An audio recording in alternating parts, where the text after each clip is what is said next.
कोई तो लौटा दो वो दिन। Middle class boy story in Hindi. आइए विलेज बॉय लाइफ स्टोरी कहानी इन। एक मध्य वर्गीय किसान का बेटा होने का दो फायदा होता है।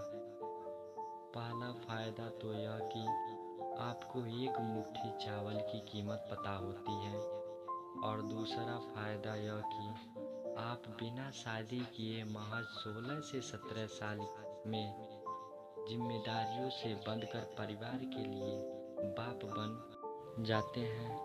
मेरा मतलब मुखिया बन जाते हैं। लेकिन ये कैसे निश्चित कर सकते हैं कि हमारी ज़रूरत है क्या है और क्यों नहीं है। लेकिन हम यह निश्चित ज़रूर कर सकते हैं कि हमारी परिवार की ज़रूरत है क्या है। एक किसान का बेटा घर से हज़ारों किलोमीटर दूर रह तो सकता है, लेकिन अपने खेतों से कभी दूर नहीं रहता। रोड पर चलती हुई गायों में वह अपनी गायों को महसूस कर लेता है। हाईवे किनारे फसलों को देखकर अपने खेतों को याद कर लेता है। बड़े बड़े बार और रेस्टोरेंट में बैठकर वो दारू पीकर फिर बर्गर खाते समय वह माई को याद करके मुस्कुरा तो लेता है, लेकिन पनीर टिक्का और भेज बिरयानी खाते समय उसे दाल भात चोखा चटनी ही याद आती थी। अक्सर लोग से सुना है कि लड़कियां घर छोड़ती हैं। इनफैक्ट मुझे भी यही शुरू से सुनने को मिला है कि छोटी बहन है तेरी, बेटा एक दिन चली जाएगी, इसको करने दे यह जो कर रही है। लड़कियां हैं, पराया धन है। मैं ऐसा नहीं कहता हूँ कि यह गलत है, लेकिन छोटा सा रिएक्शन करना होगा। लड़कियां पराया धन नहीं होती हैं, लड़कियां तो घर की लक्ष्मी होती हैं। पराया धन तो साला हम लौंडे टाइप के लड़के होते हैं, घर से दूर लालटेन और डिबरी की रोशनी में पड़ने वाले लौंडे। बिजली बचाने के लिए जब 9 वाट और 16 वाट के एलईडी में अंतर करके उसके बाद उसके नीचे 75 के लैपटॉप के सामने ऐसी चलाकर हाथ में सिगरेट लेकर बैठा करते हैं ना, तब ससुरा हमें याद आता है। डिबरी के नीचे पढ़ना उन्हें याद आती है कि डिबरी में तेल भरने का समय कब होता था, क्या होता था। हमें याद आता है शाम के वक्त में जब हमें हमारी मैया पढ़ने बैठने से पहले जब लालटेन का शीशा साफ करने के लिए कहा करती थी। हमें याद आता है जब वह बाबूजी के साथ उनके कंधे पर बैठकर खेत घूमा करते थे।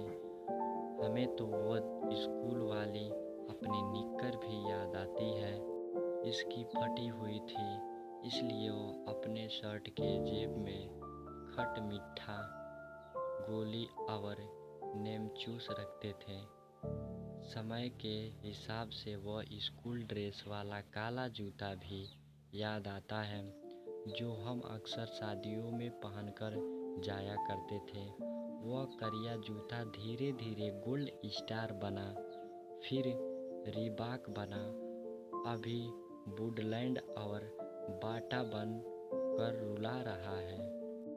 खैर, किसान के लौंडे बाप बन गए हैं, बिना शादी किए बिना बच्चे पैदा किए वो फिलहाल बाप बन गए हैं।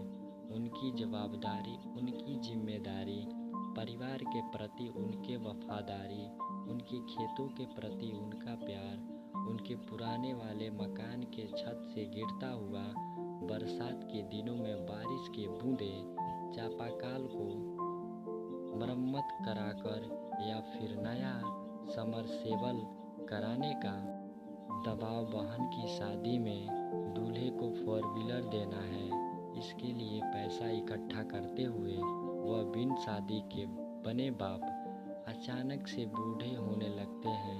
और बुढ़ापा कोई एक दिन का नहीं है, ना ही 1 घंटे का या फिर 1 साल का। यह बुढ़ापा है मेरे तो जिम्मेदारियों की जंजीरों में ऐसा जकड़ना है कि हमारी फट के फ्लावर हो जाती है, लेकिन फिर भी साला मुस्कुराते रहते हैं। शाम को जली हुई रोटी, कल की बची हुई सब्जी खाकर माई से झूठ बोलते हैं कि नहीं अम्मा, हम ठीक हैं। आज आज तो हमने पूरी सब्जी बनाया था, वही खाकर अभी अभी उठे हैं। यह जली हुई रोटी और पूरी सब्जी के बीच में जो डिफरेंट है ना बॉस ससुरा, बस यही हमारे पिछवाड़े की ताकत है, यही हमारे जीने का हौसला। वैसे भी हमारे पास घंटा हौसला के अलावा कुछ और ना है। हम मुस्कुराते हैं क्योंकि हमें मुस्कुराता हुआ देखकर हमारी माई खुश होती हैं।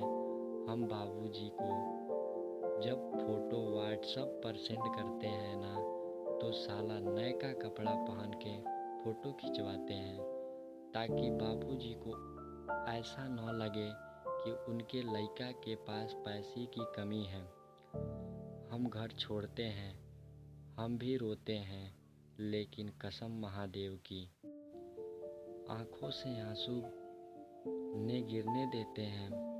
हम लवंडे हैं जनाब, मध्यवर्गीय परिवार के लवंडे, किसान के लवंडे, जो साला साइकिल चलाते चलाते बुलेट चलाने तो लगते हैं, लेकिन फिर भी अपनी कैंची साइकिल को नहीं भूल पाते हैं। साला थोड़ी दिन के लिए सही व बचपना लौटा दो बे। हाँ ठीक है, इस बार पड़ोसी के खेत में आम नहीं चोरी करेंगे, ना ही क्रिकेट के दौरान कलुआ का सर फोड़ेंगे। ठीक है, कलावती को लव लेटर भी नहीं देंगे, ना ही आरिफ की बहन को छेड़ने की वजह से विनोद पंडित को मारेंगे। हम साला सुधर जाएंगे वे, कोई तो लौटा दो वो दिन। ये साला जिम्मेदारियां कंधे झुका दे रही हैं। आँखों में हौसला जिंदा है, लेकिन विश्वास टूटा जा रहा है। इस बार मन लगाकर पढ़ाई भी करेंगे वे, बाबूजी का नाम भी रोशन करेंगे।